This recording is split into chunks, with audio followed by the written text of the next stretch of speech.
What is up?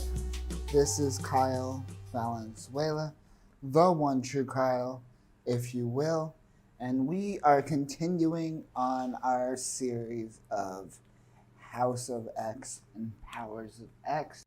I have apprehended the leader of the mutant rebellion. No more mutants! All right, you egg-sucking piece of gutter trash. Scott! Now, today we are touching on Powers of X, but just to recap, last time we discussed the retcons and the new kind of foundations and bricks that Jonathan Hickman is laying. We talked about the Flowers of Krakoa, and soon we're going to find out that that's actually going to be essentially a way for Professor X to become a drug kingpin, and for him to take that drug kingpin money and build an economy that will allow him to create and form his own nation, sovereign nation state in the future. But that's in the future. We're getting a little bit ahead of ourselves here. We're only on Powers of X number 1 right now, folks, if you will. And this issue is interesting because it opens up essentially the timeline to what we are going to talk about throughout this whole run, throughout this whole Jonathan Hickman's run. And you get it in one page. You get XO, right? X-Men Year 1, The Dream, which is the 60s, I imagine, right? The advent of the X-Men, right? Then you get X1, X-Men Year 10, The World. And this is the Charles Xavier you've been seeing with the new Cerebro and the tight bodysuit in black. Very sexy, very superhero-like. Then we move on to X2, X-Men Year 100, The War. This is most likely where we're going to see Days of Future Past play out. The image it shows is an image of Nimron, to give you an idea. So we're going to see apocalyptic things happen. And then we move on to X3, X-Men Year 1000, The Ascension, when mutants and robots evolve into a higher state, a higher being. But then we go on to like a fair, right? And Charles Xavier's just kind of walking through the fair, and he stops and he just hangs out on a bench, checks out some birds walking by, and he's approached by none other than Moira McTaggart. And she come up and she says, "Good afternoon."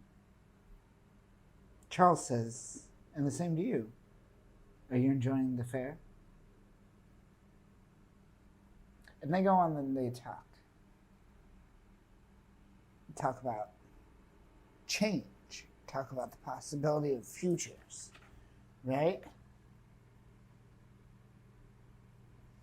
And Moira kind of says something to Charles. Because Charles is talking of course, a better world and my place in it, to quote Charles. And then Moira says, which is the thing, Charles, it's not a dream if it's real. Which piques Charles's interest. He's no longer intrigued. He's a little on edge. He's concerned now. He's like, do we know one another? We go back quite a ways, says Moira.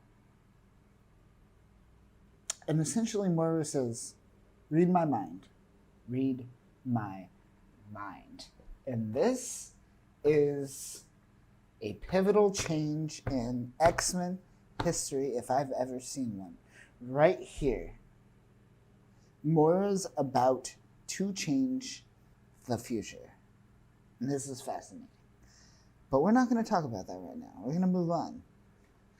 We are going to move on. And we move on to essentially Mystique, because remember, Sabretooth was captured in the last issue by the Fantastic Four. Mystique got away with the information, and she gives it to Magneto and Charles. Right? And that's pretty much all you get from this. There's a little bit of banter, a little bit of back and forth, but all you need to know is that the information got into the hands of Charles and Magneto. And then we move on to the future, to year 100. And this is we're brought to a very apocalyptic time. We see Sentinels. We see half human, half cyborgs. We're led to believe the nanotech virus has consumed a lot of humanity, and we're brought to these cyborgs that are trying to capture this person, and we get future X-Men. Now, future X-Men consists of what looks like a cross between Magic and Nightcrawler. Comes in and tries to save the day. And, fights ensue. Things happen. And then we're introduced to these characters via written word. Like I said, Hickman will just stop the comic to write a novel, write a 2-page short essay on the Sinister Line mutant breeding program, and you learn about these characters. You learn about Rasputin. You learn about Choir. You learn about Bane. You learn about Pride. You learn about Kinney and their powers and how they come to be. But then we move on. Once again. No, sorry. We do not move on. We cut to Nimrod, right? And Nimrod's with this woman, right? And they're essentially pontificating. And they brought the woman that was captured earlier, right? By the other robots, by the Sentinels. They're brought, and they're essentially interrogating this woman. And what happens is they essentially assimilate her, right? Or no, they take her consciousness, and they strip her body, her consciousness from her body, and she becomes an empty shell. And then we move on to what is the future. We go to X-Men Year 1000. Before that, I should say we're introduced to a couple of things. We're introduced to this Rasputin character who comes and we're introduced to Wolverine, right? An older Wolverine, Krakoa, the living being of Krakoa, someone that's not Magneto but in Magneto's outfit, and another character I do not know. I don't exactly know. One thing I want to point out that I forgot to point out was that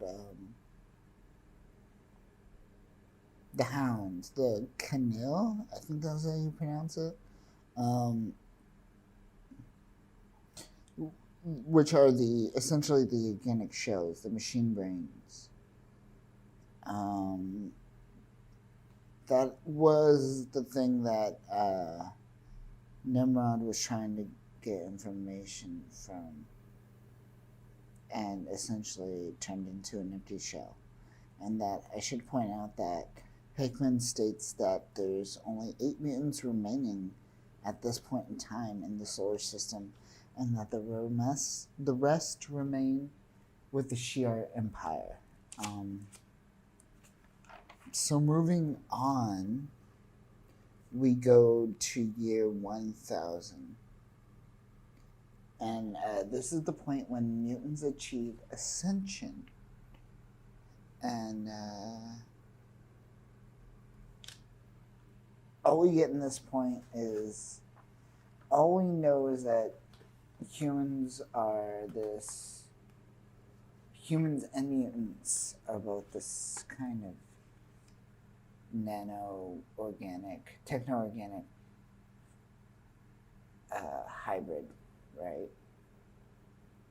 I imagine they have their techno-organic virus at this point. Like, we're far beyond the techno-organic virus at this point. I should say, I can speak, people. And all we see is these higher beings, these ascended beings, looking at humans in what looks like a zoo. And then that's the end of the issue.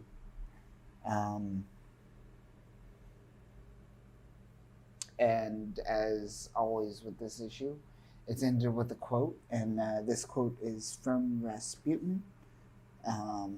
Remember, Rasputin is the chimera.